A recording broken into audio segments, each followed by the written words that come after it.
لو أنزلنا هذا القرآن على جبل لرأيته خاشعا متصدعا من خشية الله. السلام علیکم ورحمۃ اللہ وبرکاتہ۔ تمام تعریف اس ذات اقدس کے لیے سزاوار ہے جس نے جمیع کائنات عوالم کو ان کی استعداد و قابلیت کے مطابق ظلمت عدم سے نور وجود میں لا کر اپنے کمالات اسمائی و صفاتی کے علم و شہود سے بہرمند کیا۔ درود و سلام ہو ذات مقدس سیدنا محمد مصطفیٰ احمد مجتبیٰ صلی اللہ علیہ وآلہ وسلم پر، جن کے دائرہ عین جامع میں جمیع آیان کائنات کا ثبوت، وجود، ظہور و بطون ہے، اور درود و سلام ہو آپ کے آل اطہار پر جو آپ کے کمالات صفات جلال و جمال کے مجالی وہ مرائی یعنی آئینے ہیں، اور درود و سلام ہو آپ کے اصحاب اخیار پر جو آپ کے دین کے انوار کے مصابیح یعنی چراغ ہے، اور تابعین و تبع تابعین تا قیام قیامت سب پر درود و سلام جاری و ساری و متوالی ہو۔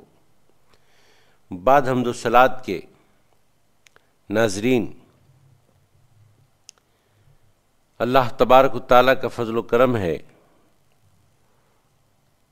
کہ پارہ نمبر 3 کا آج آخری رکوع نمبر 17 آپ کو سنانے کی سعادتیں حاصل کی جا رہی ہیں، اور آج پارہ نمبر 3 ختم ہوتا ہے۔ اللہ تبارک و تعالیٰ ہماری ان کاوشوں کو قبول فرمائے۔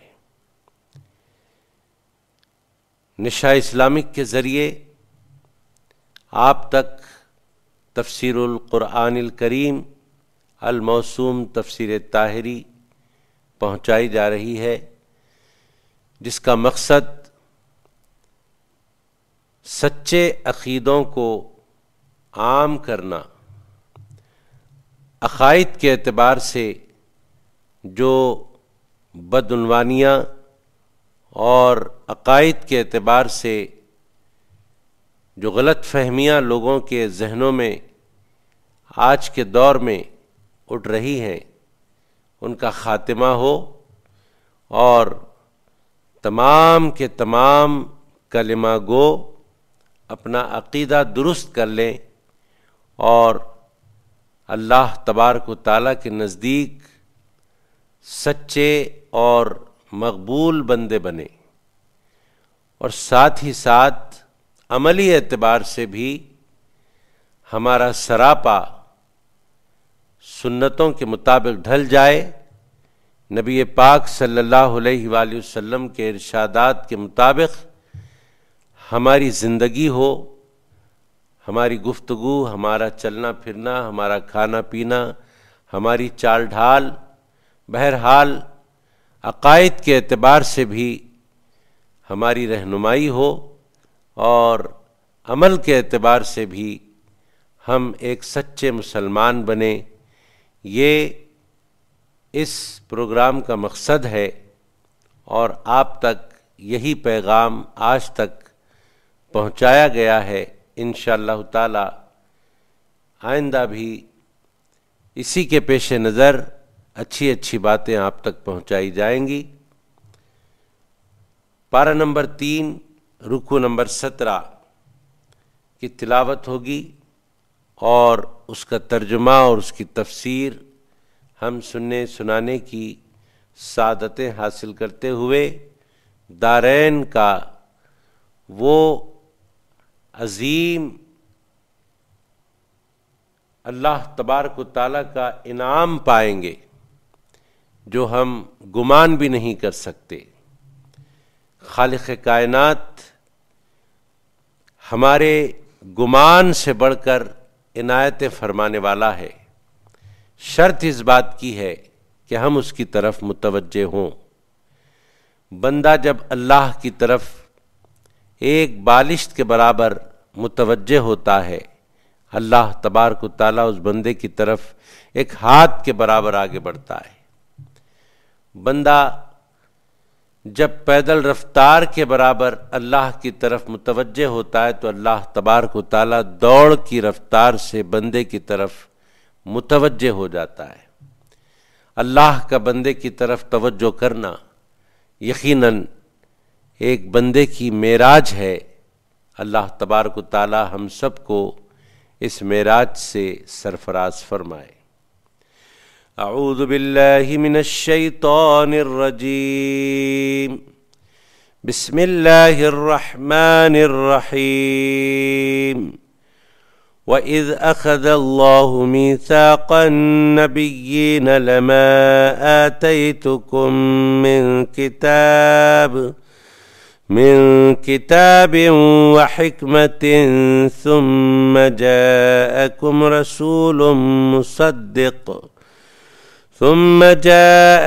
رسول مصدق لما معكم لتؤمنن به ولتنصرنه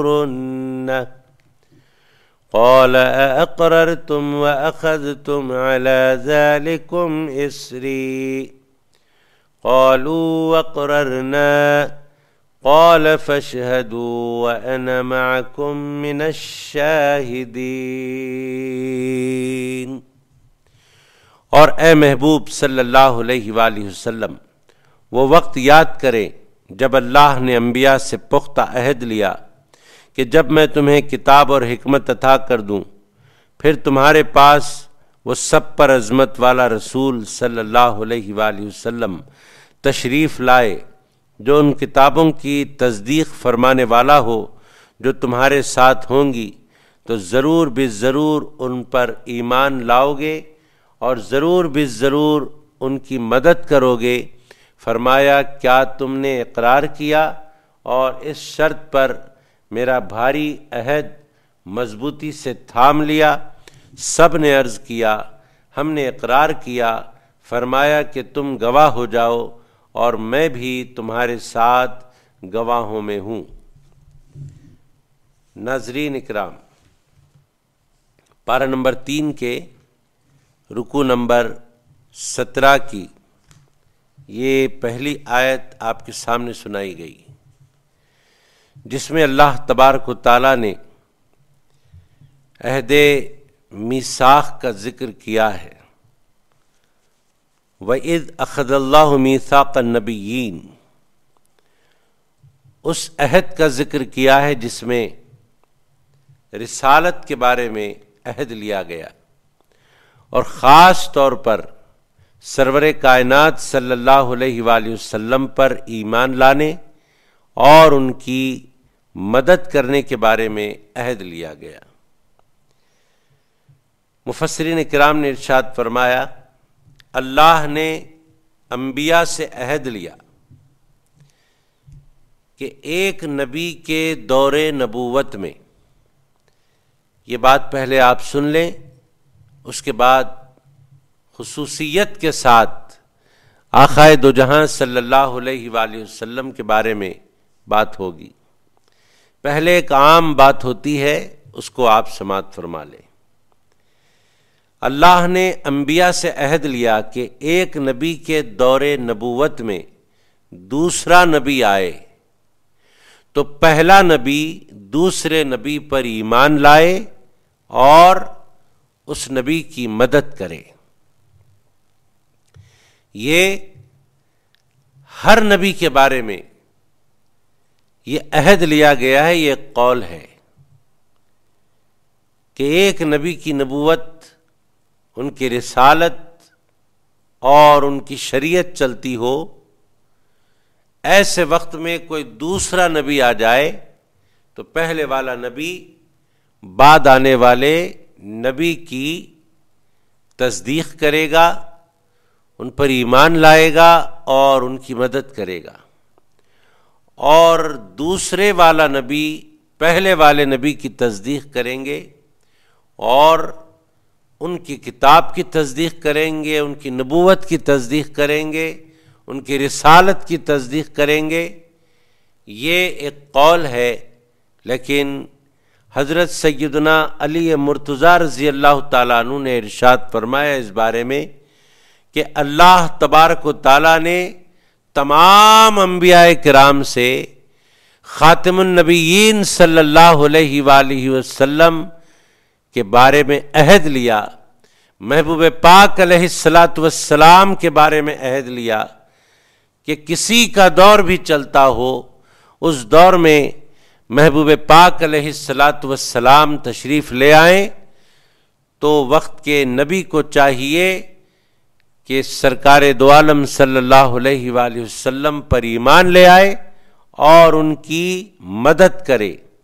اللہ نے تمام انبیاء کرام سے رسول پاک صلی اللہ علیہ وآلہ وسلم کے متعلق عہد لیا کہ آپ پر ایمان لائیں اور آپ کی مدد کریں، کیونکہ آقائے دو جہاں صلی اللہ علیہ وآلہ وسلم کا جہاں چراغ جل جائے وہاں کسی اور کا چراغ نہیں جلتا۔ یہ امام الانبیاء ہیں، یہ سید الانبیاء ہیں، سید المرسلین ہیں صلی اللہ علیہ وآلہ وسلم۔ مولا کائنات سیدنا علی مرتضیٰ رضی اللہ تعالیٰ عنہ کے ارشاد مبارک کے روشنی میں یہ عہد خاص طور پر رسول پاک صلی اللہ علیہ وآلہ وسلم کے لیے لیا گیا ہے۔ ایک اور بات آپ سنیں جس سے یہ اندازہ ہوگا کہ آقا دو جہاں صلی اللہ علیہ وآلہ وسلم تمام پیغمبروں کے سردار ہیں، سرور کائنات صلی اللہ علیہ وآلہ وسلم سید الانبیاء امام الانبیاء ہیں۔ حدیث پاک ہے کہ ایک مرتبہ حضرت عمر رضی اللہ تعالیٰ عنہ توریت کے اوراق پڑھ رہے تھے۔ یہ دیکھ کر آقا دو جہاں صلی اللہ علیہ وآلہ وسلم کو جلال آیا، آپ جلال کے عالم میں آ گئے اور فرمایا قسم ہے اس ذات کی جس کے قبضے میں، جس کے ہاتھ میں محمد کی جان ہے، اگر آج موسیٰ بھی ہوتے تو وہ میری اتباع کرتے، اور موسیٰ کے ہوتے ہوئے تم اگر مجھے چھوڑ کر ان کی اتباع کرتے تو ضرور گمراہوں میں ہو جاتے۔ آقا دو جہاں صلی اللہ علیہ وآلہ وسلم نے توریت پڑھنے والے حضرت عمر رضی اللہ تعالیٰ عنہ سے فرمایا کہ اگر آج عمر بھی ہوتے تو وہ میری اتباع کرتے۔ اس سے بات کھلے طور پر ظاہر ہو گئی کہ آقا دو جہاں صلی اللہ علیہ وآلہ وسلم کے تشریف لانے کے بعد تمام پیغمبروں، تمام انبیاء پر یہ لازم ہے کہ آپ پر ایمان لائیں اور آپ کی مدد کریں۔ آپ پر ایمان لانے اور آپ کی مدد کرنے سے متعلق ارشاد فرمایا گیا کہ اللہ تبارک و تعالیٰ کو یہ علم تو ہے کہ جب میرا محبوب اس دنیا میں آئے گا تو اس وقت کوئی پیغمبر نہیں ہوگا، کوئی نبی، کوئی رسول اس دنیا میں نہیں ہوگا، تو پھر یہ عہد کیوں لیا گیا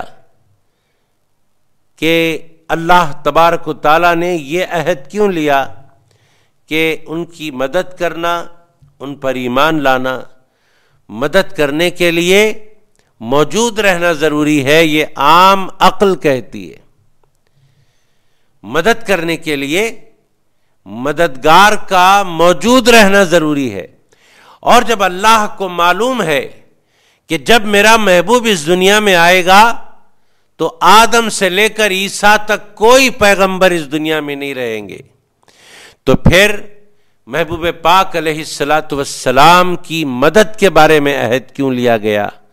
تو ارشاد فرمایا گیا اس لیے عہد لیا گیا کہ یہاں جسمانی مدد مراد نہیں ہے، یہاں روحانی مدد مراد ہے، اور جہاں تک موجود رہنے کی بات ہے وہ جسمانی مدد کے لیے موجود رہنا ہے، لیکن اگر کوئی روحانی مدد کرنا چاہتا ہے اور اگر کسی سے روحانی مدد لی جاتی ہے تو وہاں پر روحانی مدد کرنے والا موجود رہنا ضروری نہیں ہے.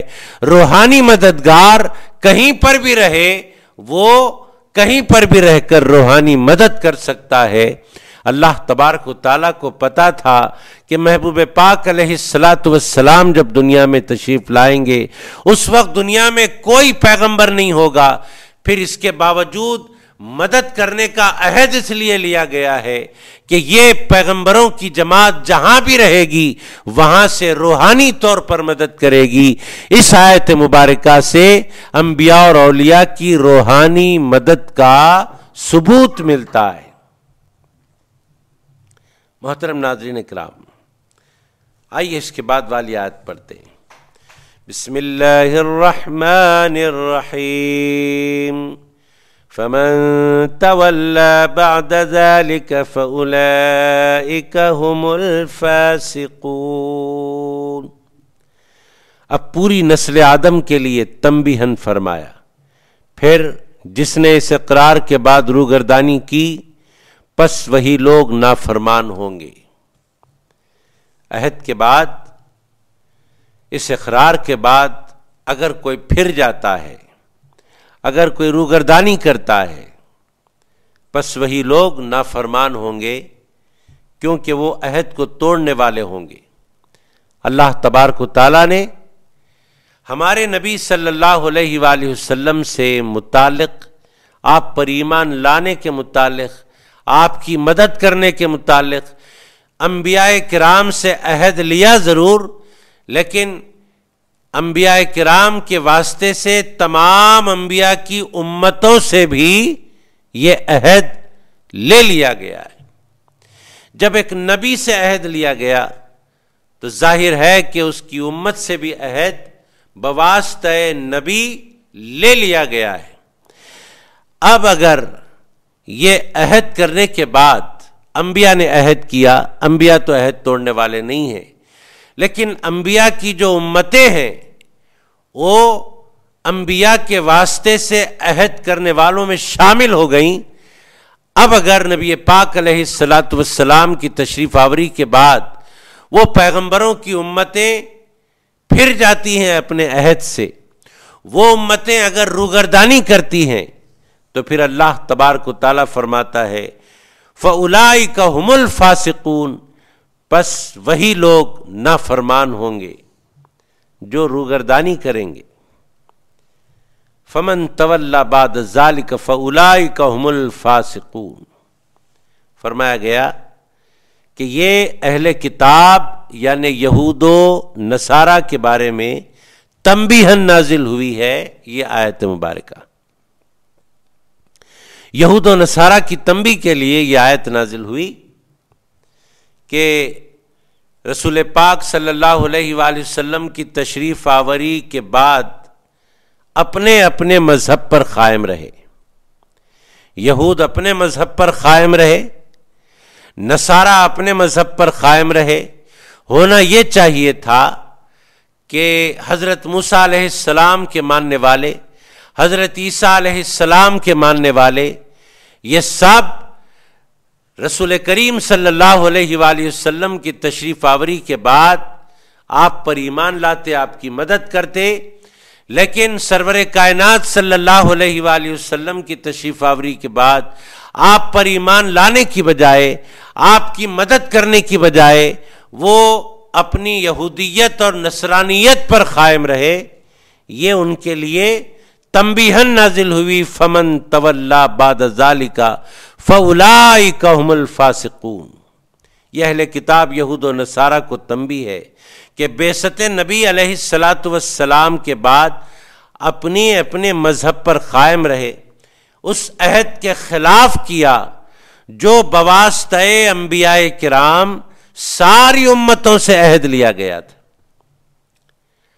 ہر نبی کے واسطے سے اس نبی کی امت سے عہد لیا گیا تھا، اور آقا علیہ السلام کی تشریف آوری کے بعد وہ امتیں اگر اپنے مذہب پر قائم رہتی ہیں تو یہ عہد کے خلاف کرتی ہیں، یہ اس اقرار کے خلاف کرتی ہیں، اور اس خلاف ورزی کے بارے میں اللہ نے فرمایا ہم الفاسقون، کہ وہی فاسق ہیں، فاولئک هم الفاسقون۔ یہاں فسق گناہوں کے معنی میں نہیں ہے، یہاں پر فسق جو ہے وہ گناہ صغیرہ یا کبیرہ کے معنی میں نہیں ہے، بلکہ یہاں فسق کفر کے معنی میں ہے۔ فَأُولَئِكَ هُمُ الْفَاسِقُونَ کا مطلب پس وہی لوگ نافرمان ہوں گے کا مطلب یہاں نافرمانی کفر کے معنی میں ہے، یہاں پر فسق کفر کے معنی میں ہے کہ آقا دو جہاں صلی اللہ علیہ وآلہ وسلم کے تشریف لانے کے بعد بھی اگر کوئی اپنے اپنے مذہب پر قائم رہتا ہے، کوئی یہودیت پر، کوئی نصرانیت پر، تو وہ فاسق ہے کا مطلب وہ کافر ہے۔ یہاں فسق بمعنی کفر کے بیان کیے گئے۔ بسم اللہ الرحمن الرحیم افغیر دین اللہ یبغون وله اسلم من فی السماوات والارض طوعا وكرها وإليه يرجعون قل آمنا بالله وما أنزل علينا وما أنزل على إبراهيم وإسماعيل وإسحاق ويعقوب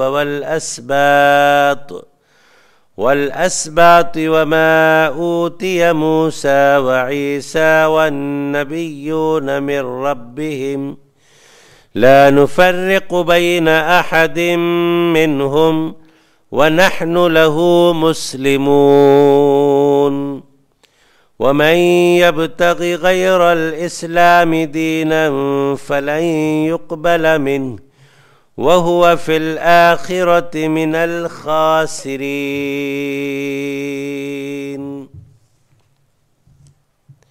کیا یہ اللہ کے دین کے سوا کوئی اور دین چاہتے ہیں؟ اور جو کوئی بھی آسمانوں اور زمین میں ہے اس نے خوشی سے یا لاچاری سے بہرحال اسی کی فرما برداری اختیار کی ہے، اور سب اسی کی طرف لوٹائے جائیں گے۔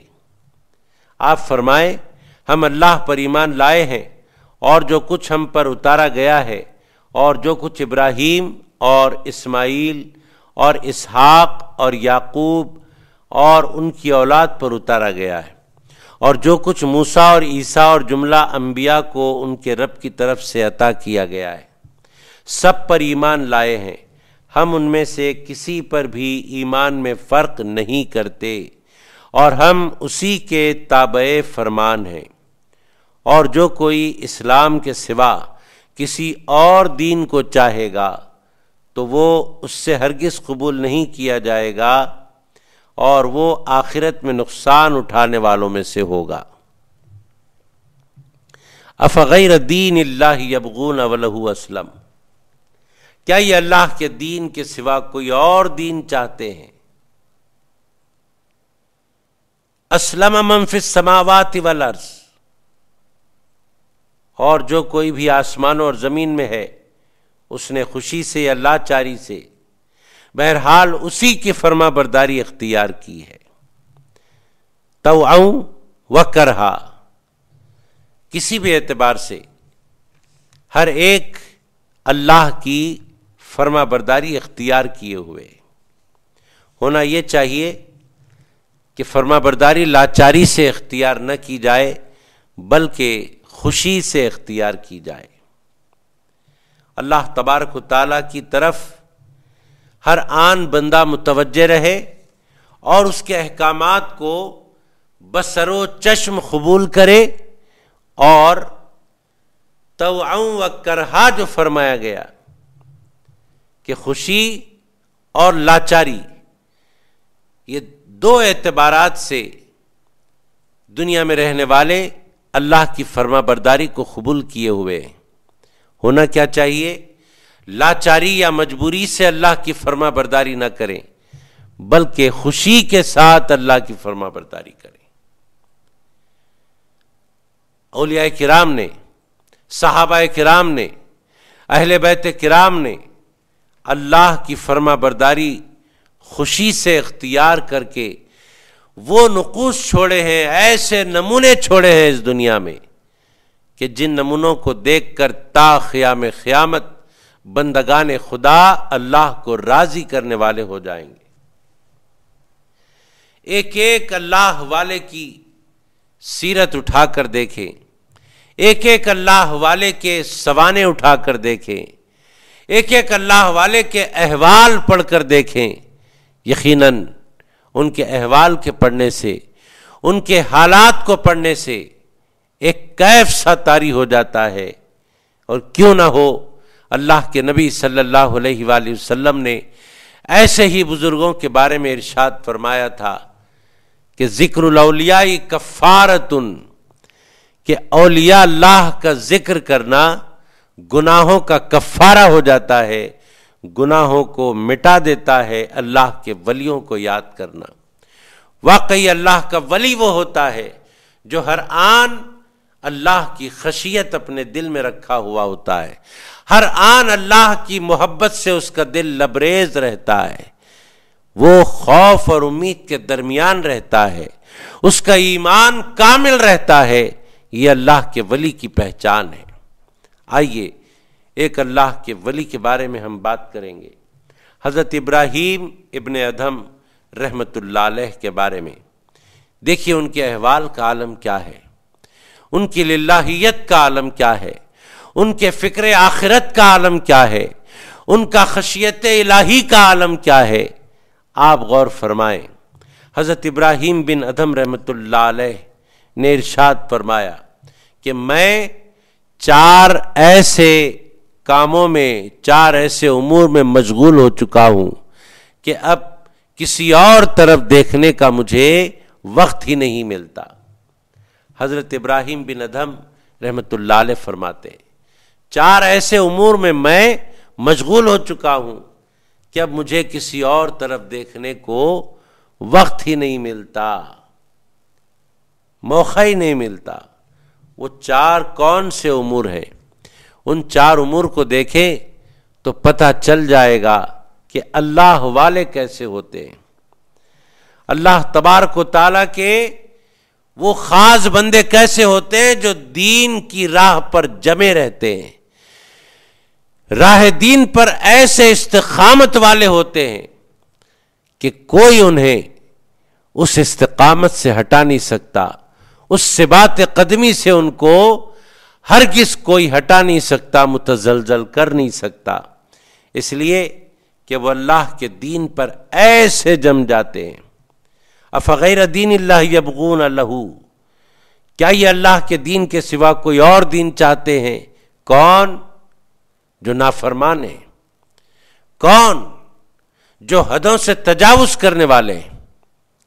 لیکن اللہ والوں کی روش کچھ اور ہوتی ہے، وہ اپنی من چاہی زندگی نہیں بلکہ رب چاہی زندگی گزارنا چاہتے ہیں، اور اللہ تبارک و تعالیٰ کی خشیت اور اس کی محبت میں ایسے ڈوب جاتے ہیں کہ اب ان کو کسی اور طرف رخ کرنے کی مہلت ہی نہیں رہتی، موقع ہی نہیں رہتا، وقت ہی نہیں رہتا۔ حضرت ابراہیم بن ادھم رحمۃ اللہ علیہ نے فرمایا میں 4 امور میں مشغول ہو گیا۔ اللہ والوں کی پہچان دیکھیے۔ نمبر 1، اللہ تعالیٰ نے حضرت آدم علیہ السلام کی اولاد میں بعض کو جنتی بنایا اور بعض کو جہنمی بنایا۔ اولاد آدم میں بعض کو جنتی اور بعض کو جہنمی بنایا۔ حضرت ابراہیم بن ادھم رحمۃ اللہ علیہ فرماتے ہیں مجھے یہ فکر ہے کہ نہ جانے میرا شمار کن لوگوں میں اللہ نے کیا، جنتیوں میں کیا کہ جہنمیوں میں کیا۔ دیکھیے کس مرتبے کے آدمی ہیں اور خشیت کا عالم کیا ہے۔ حضرت ابراہیم بن ادھم رحمۃ اللہ علیہ اولیاء کبار میں اپنا شمار رکھتے ہیں، لیکن ان کے قلب کی حالت دیکھیے، ان کے خشیت کی حالت دیکھیے کہ وہ فرماتے ہیں کہ اللہ نے اولاد آدم سے کچھ کو جنتی بنایا اور کچھ کو جہنمی، مجھے یہ فکر ہے نہ جانے میرا شمار اللہ نے کس گروہ میں کیا۔ دوسرا، نمبر 2، فرماتے ہیں جب بچہ ماں کے پیٹ میں ہوتا ہے، حضرت ابراہیم بن ادھم رحمۃ اللہ علیہ فرماتے ہیں جب بچہ ماں کے پیٹ میں رہتا ہے تو فرشتہ اللہ سے عرض کرتا ہے اے اللہ اسے نیک بخت لکھوں کہ بد بخت لکھوں۔ فرشتہ عرض کرتا ہے اللہ سے جب کوئی بچہ ماں کے پیٹ میں ہوتا ہے، اے اللہ میں اسے نیک بخت لکھوں یا اسے بد بخت لکھوں، مجھے فکر ہے اس بات کی کہ میرے بارے میں اللہ کی طرف سے فرشتے کو کیا جواب ملا ہوگا۔ جب فرشتے نے میرے بارے میں پوچھا ہوگا اللہ سے تو اللہ تبارک و تعالیٰ نے فرشتے کو میرے بارے میں کیا جواب دیا ہوگا، مجھے یہ فکر لگی ہے۔ تیسری بات، ارشاد فرمایا جب ملک الموت روح نکالنے کے لیے آتے ہیں، ملک الموت جب روح نکالنے کے لیے آتے ہیں تو اللہ سے پوچھتے ہیں، وہ فرشتہ اللہ سے پوچھتا ہے کہ اے اللہ ایمان پر روح قبض کروں یا کفر پر؟ روح قبض کرنے سے پہلے اللہ تبارک و تعالیٰ سے فرشتہ پوچھتا ہے کہ اے اللہ تیرے اس بندے کی روح کفر پر نکالوں کہ ایمان پر نکالوں؟ حضرت ابراہیم بن ادھم رحمۃ اللہ علیہ فرماتے ہیں مجھے پتا نہیں کہ میرے بارے میں اس فرشتے کو کیا جواب ملے گا۔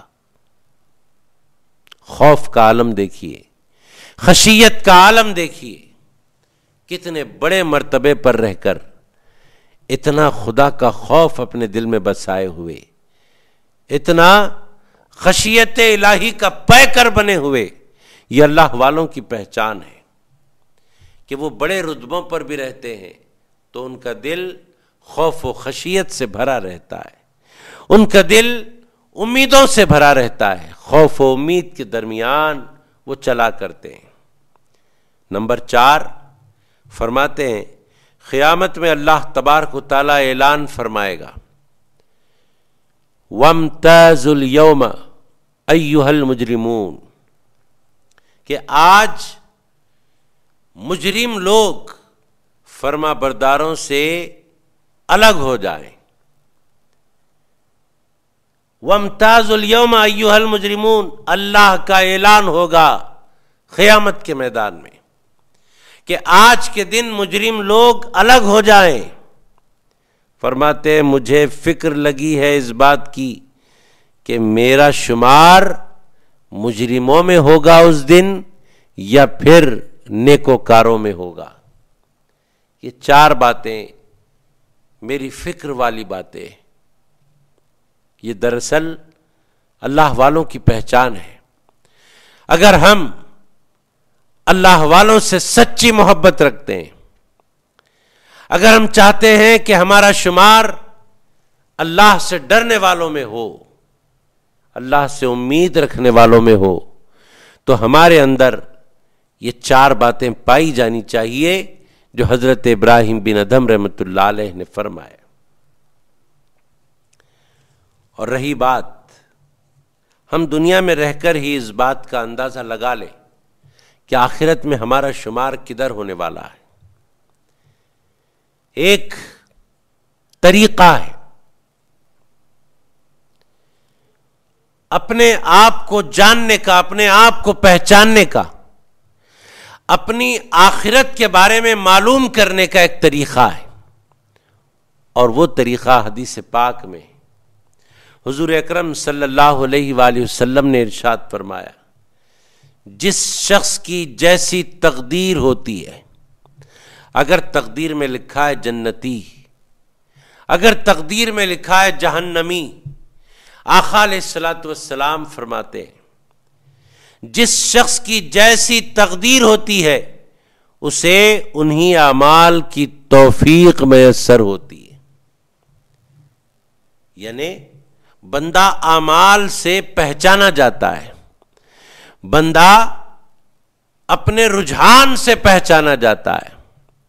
نیکیوں کی طرف رجحان ہو، بندے کے اعمال نیکیوں کی طرف راغب ہو، تو یہ اس بات کی علامت ہے کہ اللہ نے اس کی تقدیر میں جنت لکھ دی. اور برخلاف اس کے بندے کی توجہ برائیوں کی طرف ہو، بندے کا میلان برائیوں کی طرف ہو اور بندے کے اعمال برے ہوں، تو یہ اس بات کی علامت ہے کہ اللہ نے اس کی تقدیر میں جہنم لکھا ہے. تبھی تو اس کا میلان برائیوں کی طرف ہے، تبھی تو اس کی توجہ برائیوں کی طرف ہے، عصیاں کی طرف ہے، تبھی تو اس کے اعمال برے ہیں، شریعت مصطفی علیہ الصلاۃ والسلام کے خلاف جا رہے ہیں، احکامات مصطفیٰ علیہ الصلاۃ والسلام کے خلاف جا رہے ہیں. تو یہ اس بات کی علامت ہے کہ اللہ نے اس کا شمار جہنمیوں میں کیا. بسم اللہ الرحمن الرحیم. کیف یہدی اللہ قوما کفروا بعد ایمانہم وشہدوا ان الرسول حق وجاءہم البینات واللہ لا یہدی القوم الظالمین. اللہ ان لوگوں کو کیوں کر ہدایت فرمائے جو ایمان لانے کے بعد کافر ہو گئے، حالانکہ وہ اس امر کی گواہی دے چکے تھے کہ یہ رسول سچے ہیں اور ان کے پاس واضح نشانیاں بھی آ چکی تھیں، اور اللہ ظالم قوم کو ہدایت نہیں فرماتا. اولئک جزاؤہم ان علیہم لعنت اللہ والملائکۃ والناس اجمعین. ایسے لوگوں کی سزا یہ ہے کہ ان پر اللہ کی اور فرشتوں کی اور تمام انسانوں کی لعنت پڑتی رہے. خالدین فیہا لا یخفف عنہم العذاب ولا هم ينظرون. وہ اس پھٹکار میں ہمیشہ گرفتار رہیں گے اور ان سے اس عذاب میں کمی نہیں کی جائے گی اور نہ انہیں مہلت دی جائے گی. محترم ناظرین کرام، کیف یہدی اللہ قوما کفروا بعد ایمانہم. اللہ ان لوگوں کو کیوں کر ہدایت فرمائے جو ایمان لانے کے بعد کافر ہو گئے. اس کا شان نزول یوں ہے کہ حضرت ابن عباس رضی اللہ تعالیٰ عنہ نے فرمایا کہ یہ آیت یہود و نصارہ کے بارے میں نازل ہوئی کہ یہود رسول پاک صلی اللہ علیہ وآلہ وسلم کی اس دنیا میں تشریف آوری سے قبل آپ کے وسیلے سے دعائیں کیا کرتے تھے یہود و نصارہ، اور آپ کی نبوت کا اقرار کرتے تھے اور آپ کی تشریف آوری کا انتظار کرتے تھے. آقا علیہ الصلاۃ والسلام کے نام لے لے کر آپ کے نام کے وسیلے سے دعائیں کیا کرتے تھے اور آپ کی نبوت کا اقرار کرتے تھے اور آپ کی تشریف آوری کا انتظار کرتے تھے. جب حضور صلی اللہ علیہ وآلہ وسلم کی تشریف آوری ہوئی تو پھر یہود و نصارہ کو آقا علیہ الصلاۃ والسلام سے حسد ہو گئی اور حسد کی بنیاد پر آپ کا انکار کرنے لگے اور کافر ہو گئے. حسد کی بنیاد پر رسول پاک صلی اللہ علیہ وآلہ وسلم کا انکار کرنے لگے اور کافر ہو گئے. معنی یہ ہے کہ اللہ تعالیٰ ایسی قوم کو کیسے توفیق ایمان دے. ایمان کی توفیق ایسے لوگوں کو اللہ کیوں کر دے جو جان پہچان کر بھی اور مان کر بھی منکر ہو گئے، یعنی جن کے دل میں اچھائی کی طرف، حق کی طرف راغب ہونا نہیں ہے، جو دیکھتے ہیں کہ توریت میں آخری نبی صلی اللہ علیہ وآلہ وسلم کے جو نشانیاں بتائے گئے ہیں وہ سارے نشانیاں رسول کریم صلی اللہ علیہ وآلہ وسلم میں پائے جاتے ہیں، یہ دیکھ کر بھی، جان کر بھی، پہچان کر بھی وہ انکار کرتے ہیں، اس لیے وہ کافر ہو گئے، وہ منکر ہو گئے۔ اللہ تبارک و تعالیٰ نے ان کی تقدیر میں جہنم لکھی، جو جان کر، پہچان کر، مان کر حق کا انکار کرتے ہیں، رسول کریم صلی اللہ علیہ وآلہ وسلم کی نبوت کا انکار کرتے ہیں، آپ کی رسالت کا انکار کرتے ہیں۔ بسم اللہ الرحمن الرحیم إلا الذين تابوا من بعد ذلك وأصلحوا فإن الله غفور رحیم، سوائے ان لوگوں کے جنہوں نے اس کے بعد توبہ کر لی اور اپنی اصلاح کر لی تو بے شک اللہ بڑا بخشنے والا مہربان ہے۔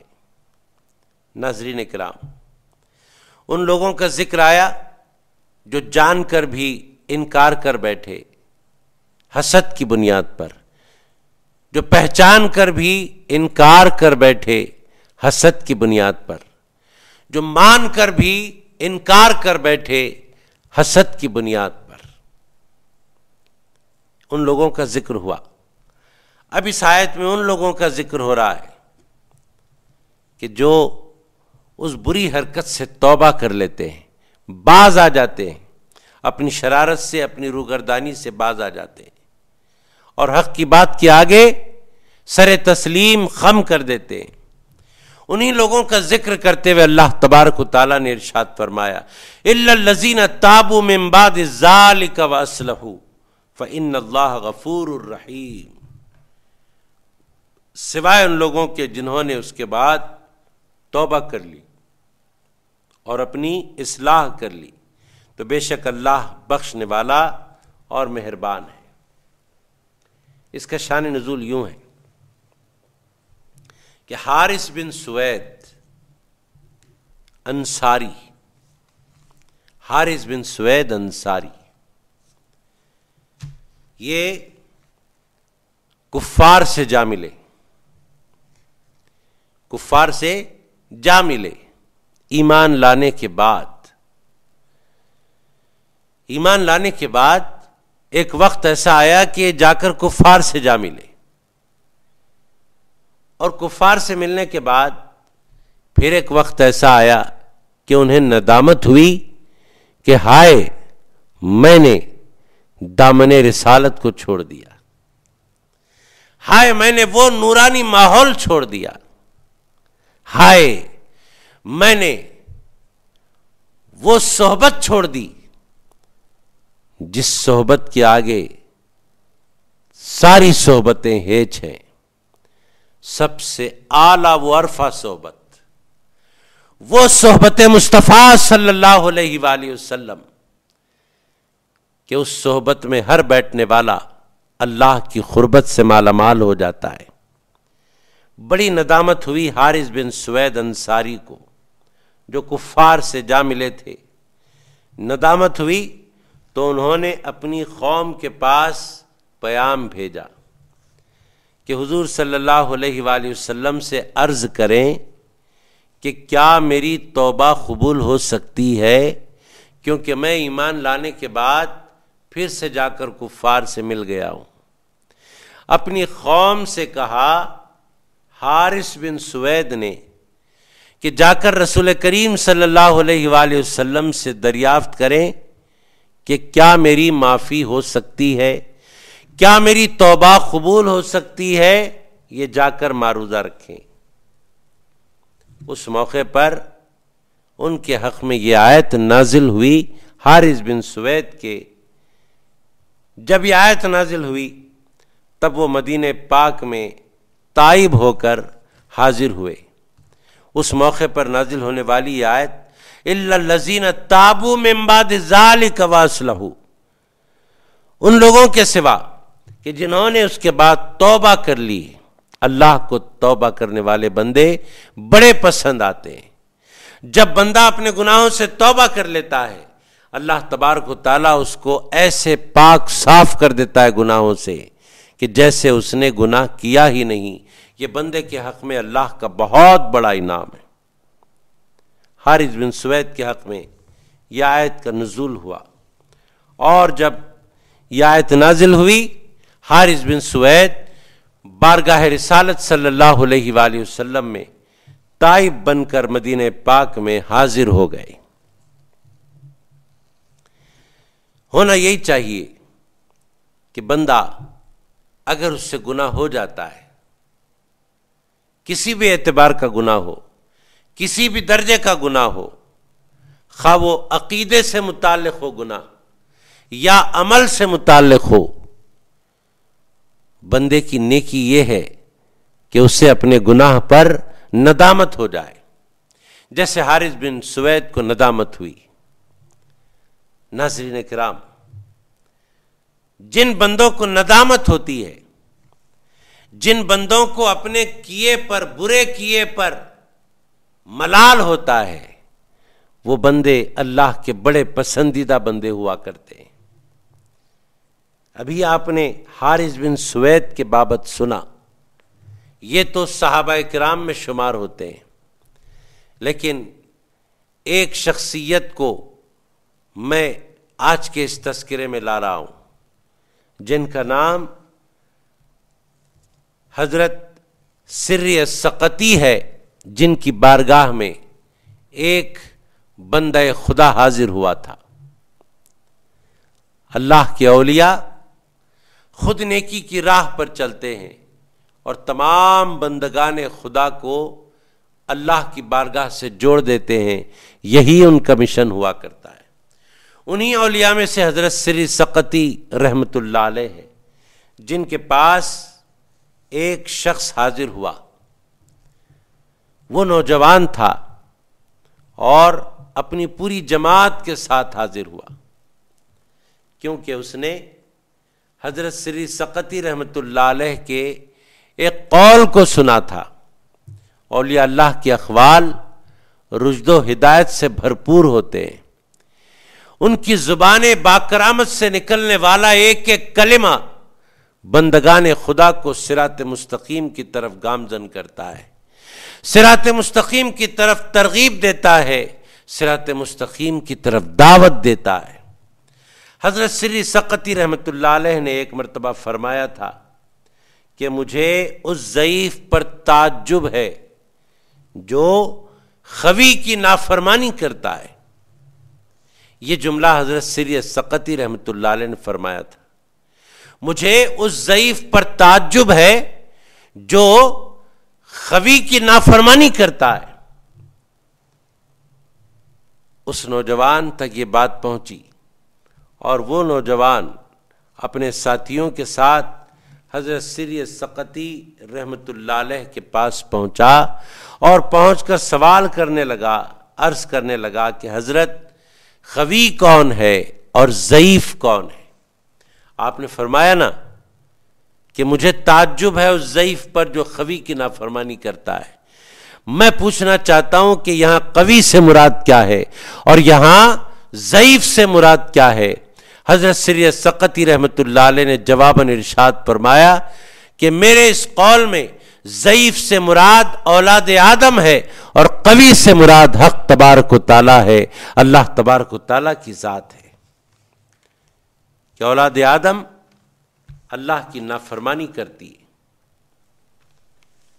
جب حضرت نے یہ ارشاد فرمایا تو اس نوجوان پر رخت طاری ہوئی، وہ نوجوان بہت رویا اور وہ اپنے تئیں یہ سمجھنے لگا کہ میں اب صحیح جگہ پر پہنچ گیا ہوں، اب میں ایک حق پرست کے آستانے تک پہنچ چکا ہوں، اب میں اللہ کے اس نیک بندے تک پہنچ چکا ہوں کہ جس پر میرا اعتماد آ گیا، جس پر میرا بھروسہ آ گیا ہے۔ اس نے عرض کی، اے بزرگ، اے سری سقطی، آپ فرمائیں کہ کیا اللہ تبارک و تعالی مجھ گناہ گار کی بخشش فرمائے گا کہ نہیں؟ میں بہت بڑا گناہ گار ہوں، کیا میری بخشش ہوگی کہ نہیں ہوگی؟ جب اس نوجوان نے حضرت سری سقطی رحمۃ اللہ علیہ سے یہ دریافت کیا تو حضرت سری سقطی رحمۃ اللہ علیہ نے ارشاد فرمایا کہ یقیناً اللہ تبارک و تعالی تیری بخشش فرمائے گا۔ اس نوجوان نے عرض کی کہ حضرت، مجھ پر بندوں کے حقوق کا بڑا بوجھ ہے، میں بندوں کے حقوق کے تلے دبا ہوا ہوں، مجھ پر اتنا بوجھ ہے کہ میں حقوق العباد کے تلے دبا ہوا ہوں۔ حضرت سری سقطی رحمۃ اللہ علیہ نے ارشاد فرمایا، کوئی بات نہیں، اے بندے، تو اللہ کا کامل بندہ ہو جا، اے بندے کامل طور پر تو حق کا ہو جا، تو پھر جتنے حقوق بندوں کے تجھ پر ہیں اللہ تبارک و تعالی وہ حقوق اپنی طرف سے ادا فرمائے گا، اور تمام بندوں کو جن کا حق تجھ پر ہے ان تمام بندوں کو اللہ تبارک و تعالی راضی کر لے گا، اللہ تبارک و تعالی ان کو خوش کر دے گا۔ لیکن شرط یہ ہے کہ تو کامل طور پر اللہ کا ہو جا، تیرے جتنے حقوق ہیں بندوں کے وہ اللہ رب العزت ادا فرمائے گا۔ حضور صلی اللہ علیہ وآلہ وسلم نے اس بارے میں حدیث پاک ارشاد فرمائی،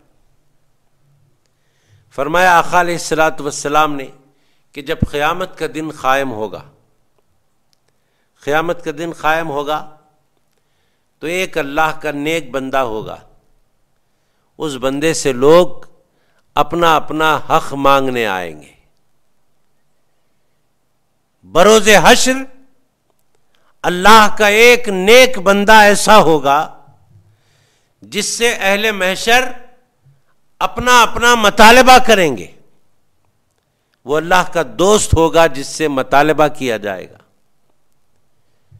جب مطالبہ کرنے آئیں گے تو فرشتے اعلان کریں گے اس بندے کی تائید میں، فرشتے اعلان کریں گے اللہ کے اس دوست کے بچاؤ میں، کہیں گے فرشتے اعلان میں کہ اللہ کے دوست کو مت چھیڑو، اب اس پر جتنے حقوق ہیں تمہارے، اے بندو خود اللہ تبارک و تعالیٰ اس بندے کی طرف سے تمہارے حقوق، تمہارے مطالبات کو ادا فرمائے گا۔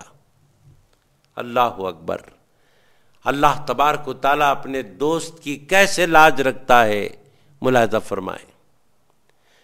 آقا دو جہاں علیہ الصلوۃ والسلام نے فرمایا کہ فرشتے اعلان کریں گے کہ اللہ کے اس دوست کو نہ چھیڑو، اے بندو تمہارا یہ جو کچھ دینا ہے وہ سب اللہ تمہیں دے دے گا، تمہارے مطالبات پورے کر دے گا۔ تو اللہ تبارک و تعالی ان بندوں کو جو مطالبہ کرنے کے لیے آئے تھے اللہ کے دوست کے پاس بروز حشر، ان پر ایسی نوازشیں کرے گا، ایسی نوازشیں کرے گا، ایسے بلند مراتب عطا فرمائے گا کہ وہ اپنا مطالبہ کرنا ہی ترک کر دیں گے، وہ اپنا مطالبہ کرنا ہی ترک کر دیں گے اور راضی ہو جائیں گے، خوش ہو جائیں گے۔ محترم ناظرین اکرام، ضرورت اس بات کی ہے کہ بندہ کامل طور پر اللہ کا ہو جائے، اس کی شان یہ ہو کہ دست بکار دل بیار ہو جائے، وہ زندگی کے کسی بھی شعبے میں مشغول رہے، اس کا ہاتھ مشغول رہے، اس کے پیر مشغول رہے، جی سر سے لے کر پیر تک وہ دنیاوی کاموں میں لگا رہے، کوئی بات نہیں، لیکن اس کا دل اللہ کی طرف کامل طور پر متوجہ رہے، تو پھر بات کامل ہو جائے گی، بات پکی ہو جائے گی۔ بندے کو چاہیے کہ ایسے ہی اپنی زندگی بسر کرے۔ حدیث پاک میں آتا ہے، حضرت عبداللہ بن عمر رضی اللہ تعالیٰ عنہ سے مروی ہے کہ وہ فرماتے ہیں کہ آقائے دو جہاں صلی اللہ علیہ وآلہ وسلم نے مجھ سے فرمایا، کس سے؟ حضرت ابن عمر رضی اللہ عنہما سے، کہ اے عبداللہ دنیا میں ایسے رہو جیسے تم مسافر ہو۔ یہ بات حضرت ابن عمر رضی اللہ عنہما کے ذریعے، ان کے واسطے سے تمام امت کے لیے تعلیم ہے، آپ کے ہمارے لیے تعلیم ہے کہ اس دنیا میں رہیں تو اس طرح رہیں جیسے ایک مسافر رہتا ہے۔ دنیا میں ہوں، دنیا کا طلبگار نہیں ہوں، دنیا میں ہوں، دنیا کا طلبگار نہیں ہوں، بازار سے گزرا ہوں، خریدار نہیں ہوں، بازار سے گزرا ہوں، خریدار نہیں ہوں۔ دنیا میں ایسے رہیں جیسے ایک مسافر رہتا ہے، یعنی اے عبداللہ دنیا میں جھانک کر بھی نہ دیکھو، سرکار نے فرمایا جھانک کر بھی نہ دیکھو، نہ ہی اس کو اپنا وطن سمجھو، بلکہ اپنے آپ کو مسافر سمجھو اور دنیا کو مسافر خانہ سمجھو۔ اے عبداللہ ابن عمر، اس دنیا میں کوئی شغل اختیار نہ کرو، اس دنیا میں کوئی شغل اختیار نہ کرو جب اس کا وہاں سے کوچ کرنے کا ارادہ ہو، بلکہ اپنے آپ کو اصحاب قبور میں شمار کرو۔ جب تمہیں یقین ہے اس بات پر، جب تمہارا ایمان ہے اس بات پر، یہ دنیا چھوڑ دینا ہے، ایک دن یہ دنیا کی رنگینیاں چھوڑنا ہے، تو پھر اس طرف پلٹ کر بھی کیوں دیکھتے ہو؟ اس میں کوئی شغل اختیار کیوں کرتے ہو؟ جب تمہیں معلوم ہے کہ یہاں سے ہمیں کوچ کرنا ہے تو پھر ایسے زندگی یہاں گزارو جیسے ایک مسافر اپنے مسافر خانے میں زندگی گزارتا ہے۔ فرمایا آقا علیہ الصلوۃ والسلام نے کہ اے عبداللہ اپنے آپ کو اصحاب قبور میں شمار کرو، یعنی موت آنے سے پہلے اپنے آپ پر مردے کے کیفیات کو، موت کے کیفیات کو طاری کر لو۔ کتنی بڑی بات ہے، کتنی اصلاح کی بات ہے جب بندہ اپنے آپ پر ایک مردے کے کیفیات کو طاری کر لیتا ہے، تو پھر بتائیے کہاں اس کے دل میں دنیا کی خواہشات اٹھیں گی، کہاں اس کے دل میں نفس ابھرے گا، کہاں اس کا دل دنیاوی تعیشات کی طرف متوجہ ہوگا؟ ہرگز نہیں، وہ تو اللہ کا ایسا بندہ بن کر رہے گا جس کی کامل توجہ اللہ کی طرف لگی رہے گی۔ بسم اللہ الرحمن الرحیم۔ ان الذين كفروا بعد ایمانهم ثم ازدادوا كفرا لن تقبل توبتهم واولئك هم الضالون۔ ان الذين كفروا وماتوا وهم كفار فلن يقبل من احدهم ملء الارض ذهبا ولو افتدى به اولئک لهم عذاب علیم وما لهم من ناصرین۔ بے شک جن لوگوں نے اپنے ایمان کے بعد کفر کیا، پھر وہ کفر میں بڑھتے گئے، ان کی توبہ ہرگز قبول نہیں کی جائے گی، اور وہی لوگ گمراہ ہیں۔ بے شک جو لوگ کافر ہوئے اور حالت کفر میں ہی مر گئے، سو ان میں سے کوئی شخص اگر زمین بھر سونا بھی اپنی نجات کے لیے معاوضہ میں دینا چاہے تو اس سے ہرگز قبول نہیں کیا جائے گا۔ انہی لوگوں کے لیے دردناک عذاب ہے اور ان کا کوئی مددگار نہیں ہو سکے گا۔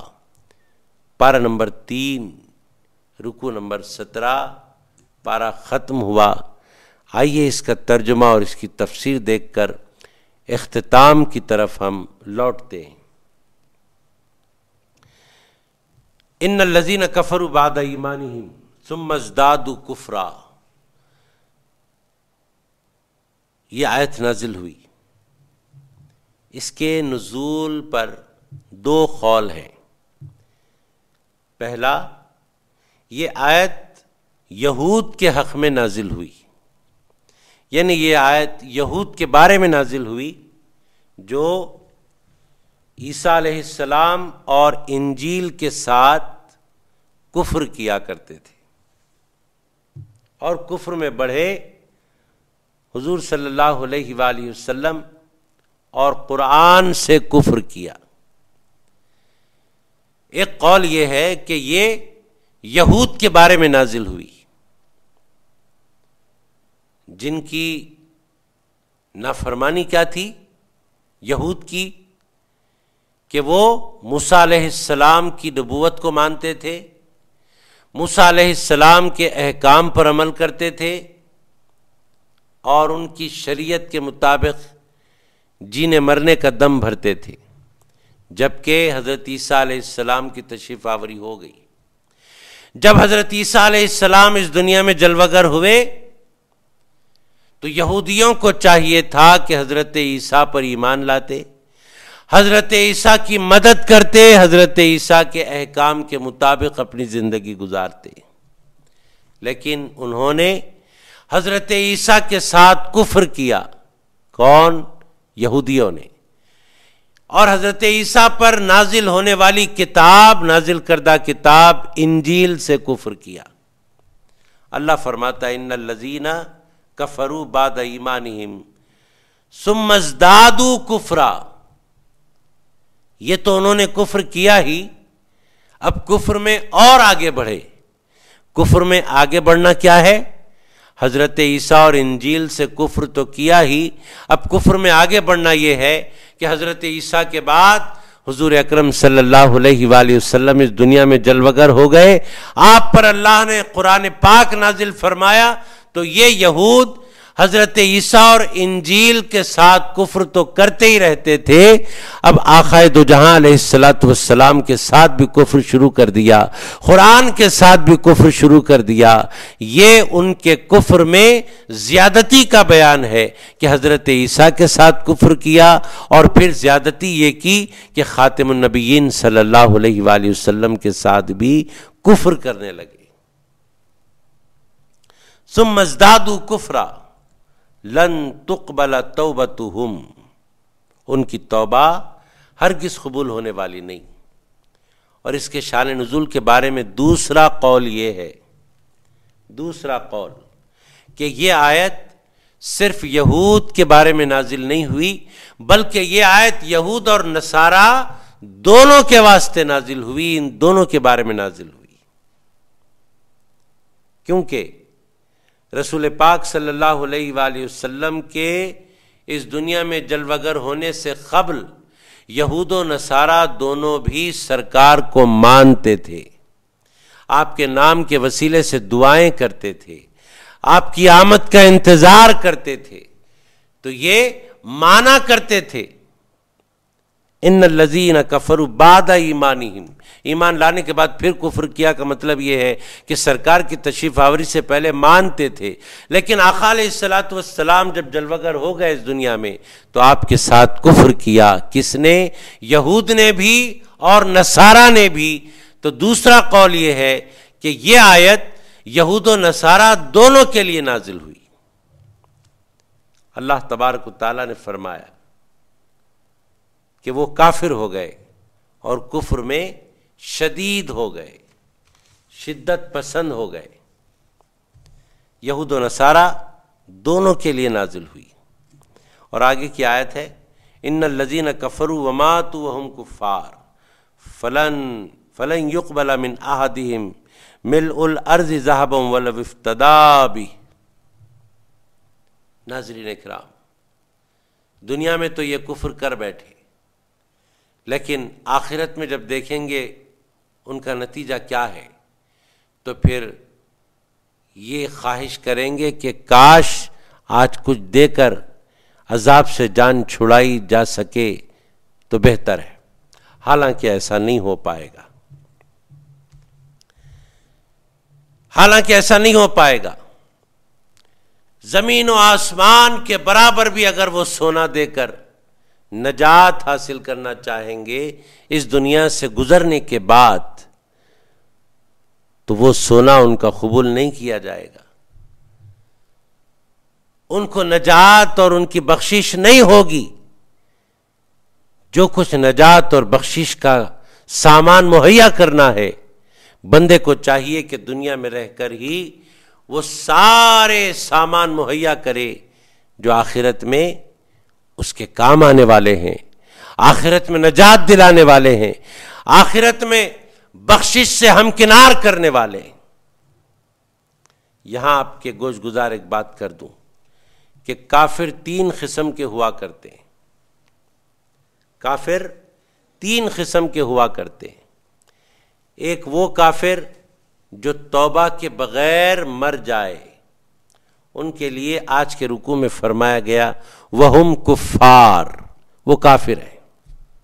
نمبر 2، وہ کافر جو بظاہر توبہ کر لیں لیکن دل میں ان کے انکار رہے، ایسے کافروں کے بارے میں اللہ نے فرمایا لن تقبل توبتہم، جو صرف زبان سے توبہ کرتے ہیں، تائب ہوتے ہیں، لیکن دل میں ان کے انکار رہتا ہے، ان کی توبہ ہرگز قبول نہیں ہوتی۔ اور کافر کی قسم نمبر 3 کہ وہ سچی نیت سے توبہ کرنے والے ہوتے ہیں، الا الذین تابوا واصلحوا فإن اللہ غفور رحیم۔ یہ ایسے کفر سے نکل کر اسلام میں آتے ہیں کہ زبان سے بھی یہ تائب ہو جاتے ہیں اور دل سے بھی یہ تائب ہو جاتے ہیں، زبان سے بھی حق کا اقرار کرنے لگ جاتے ہیں، دل سے بھی حق کی یہ تصدیق کرنے لگ جاتے ہیں۔ کفر چھوڑ کر اسلام میں اس طرح آنے والے اللہ کی طرف سے بخشش اور انعام پاتے ہیں۔ اللہ تبارک و تعالیٰ فرماتا ہے ایسوں کے بارے میں فَإِنَّ اللَّهَ غَفُورٌ رَحِيمٌ، وہ مغفرت کرنے والا اور رحم کرنے والا ہے۔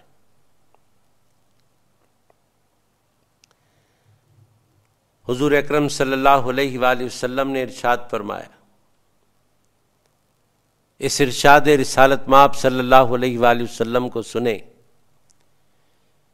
اس واسطے سنیں کہ اس ارشاد مبارک کو سننے کے بعد دنیا کی محبت دل سے نکل جائے گی اور آخرت کی بہتر انشاءاللہ تیاری ہونے لگے گی۔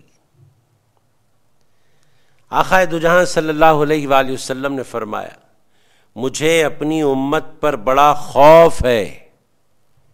کس بات کا خوف ہے؟ آقا فرماتے ہیں کہ وہ خواہشات کی اتباع میں لگ جائے گی اور لمبی لمبی آرزوؤں میں مبتلا ہو جائے گی۔ سرکار کو اپنی امت سے یہ خوف لگا ہوا ہے کہ لمبی لمبی آرزوؤں میں مبتلا ہو جائے گی یہ امت اور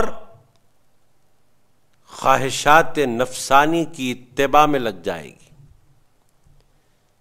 یقیناً جب یہ ارشاد مبارک ہم سنتے ہیں تو ہمارے دل میں ایک جذبہ پیدا ہوتا ہے کہ ہم اپنے خواہشات نفسانی کو دبائیں گے،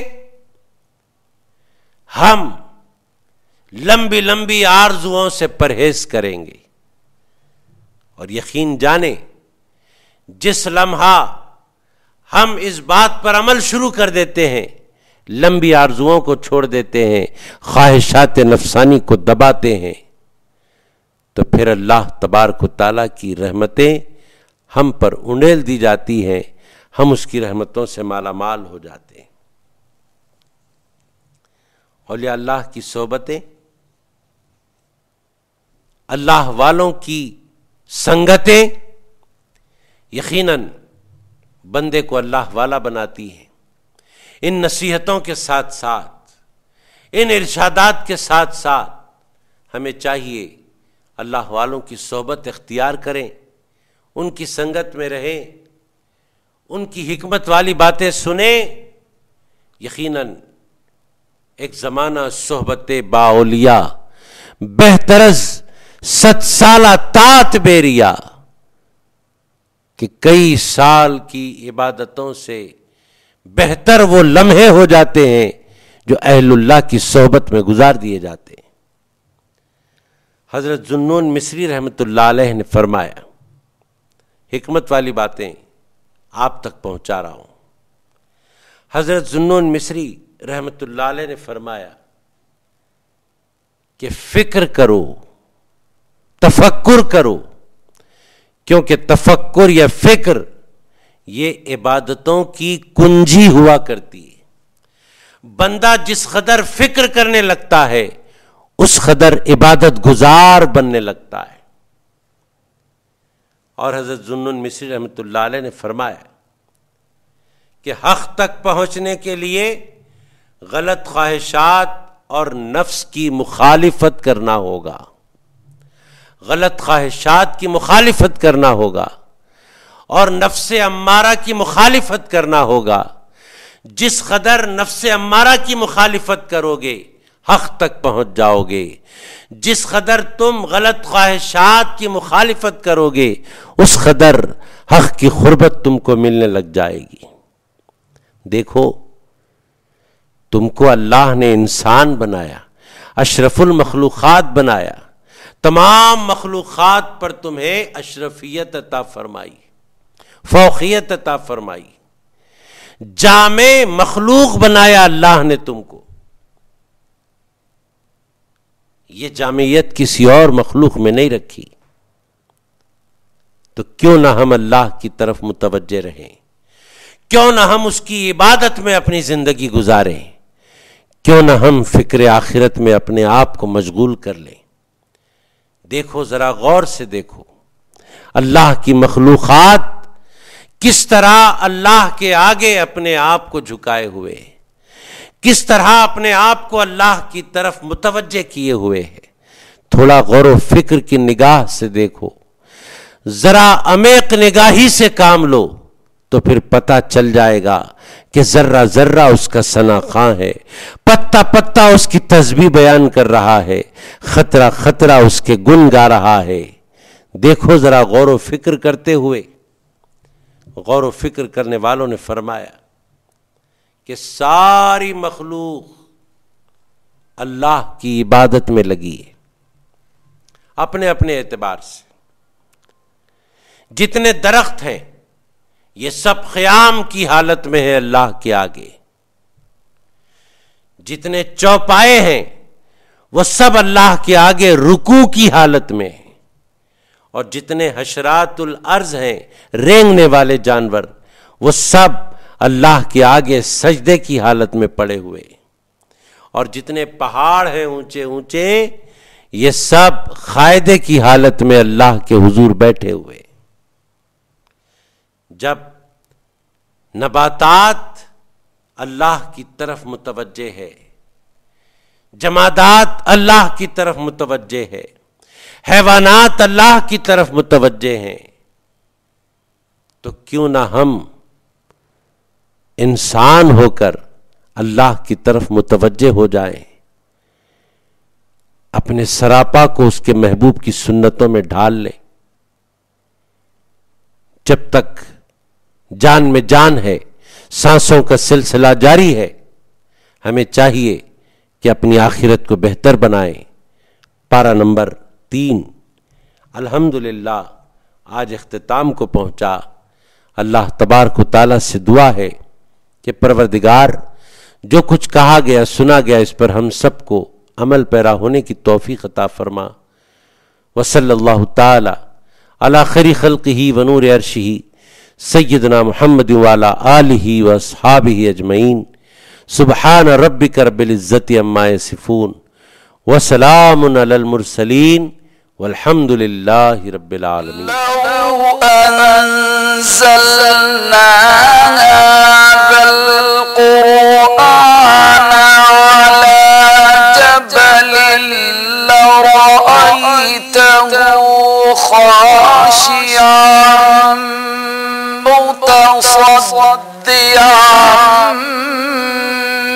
من خشية الله